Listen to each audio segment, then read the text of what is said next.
तुम्ही पाहत आहात MCN न्यूज मराठी।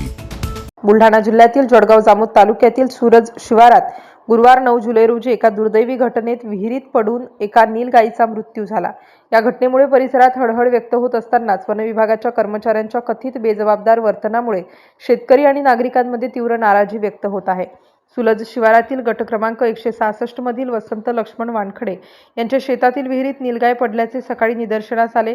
घटनेची माहिती देण्यासाठी शेतकरी जळगाव जामोद वन विभागाच्या कार्यालयात गेले असता तेथील एका कर्मचाऱ्याने तुम्हीच विहिरीत उतरून नीलगाय बाहेर काढा आणि कुठेही नेऊन जाळून टाका असे कथितपणे उत्तर दिल्याचा आरोप करण्यात आला आहे। या कथित वक्तव्यामुळे उपस्थित नागरिकांमध्ये संतापाची लाट पसरली आहे।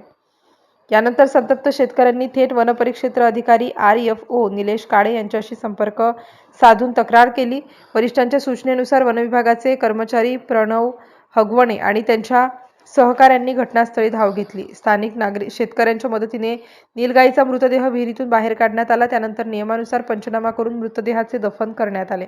दरम्यान गेल्या काही महिन्यात वन्य प्राण्यांच्या शेतशिवार आणि मानवी वस्त्यांमधील वावर वाढल्याने पिकांचे मोठे नुकसान होत आहे। अशा परिस्थितीत वन विभागाने धोकादायक उघड्या विहिरींची पाहणी, संरक्षणात्मक उपाययोजना आणि शेतकऱ्यांमध्ये जनजागृती मोहीम राबवावी अशी मागणी स्थानिक नागरिकांनी केली आहे। MCN न्यूज मराठीसाठी ज्ञानदेव राजनकर, जळगाव।